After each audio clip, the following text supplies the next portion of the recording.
Bien, bonjour à tous, donc je suis en ce moment sur le toit de l'immeuble dans lequel je réside à Bangkok. Vous pouvez voir la ville un petit peu autour. Donc je suis plus à l'hôtel maintenant, j'ai pris un appartement donc pour un mois parce que je vais rester un petit peu de temps à Bangkok.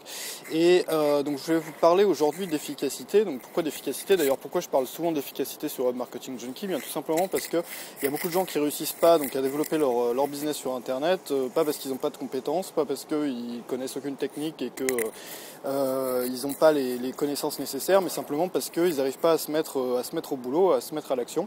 Et donc il y a juste deux petits trucs que je voulais partager avec vous aujourd'hui. Donc le premier consiste à commencer la journée, à commencer la semaine, enfin à toujours commencer par les choses les plus difficiles, les choses qui nous rebutent le plus. La plupart des gens, quand ils travaillent chez eux tout seuls, ils vont passer toute la journée à regarder des vlogs, à passer leur temps sur Facebook et sur Twitter, à discuter avec les copains, etc. en ligne. Et quand tu es arrivé à la fin de l'après-midi, ils commencent à se mettre au boulot.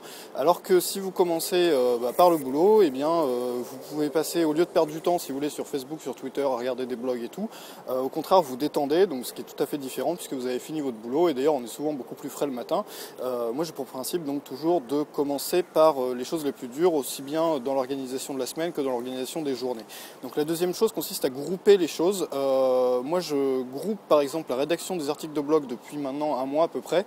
Il y a 2 jours chaque semaine où j'écris 4 articles de blog à la suite, et au lieu de perdre du temps à ouvrir mes trucs, à essayer de trouver un état d'esprit un peu créatif et tout, j'en profite. Une fois que j'ai cet état d'esprit là, une fois que je suis parti sur ma lancée, eh bien ça me revient, ça me demande beaucoup moins de temps, si vous voulez, par article, d'en écrire 4 à la suite, plutôt que à chaque fois de me remettre dans un état d'esprit, d'écrire des articles, de rouvrir mon iPad, etc.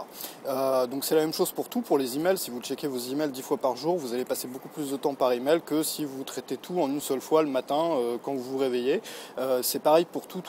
À chaque fois que vous faites les choses de façon séparée, eh bien vous perdez du temps, vous perdez le temps qui est nécessaire à la mise en place et aussi le temps qui est nécessaire donc à trouver l'état d'esprit nécessaire pour effectuer cette tâche-là. Voilà, donc tout à l'heure je vais publier vers 4h heure française donc une nouvelle formation vidéo donc sur la persuasion.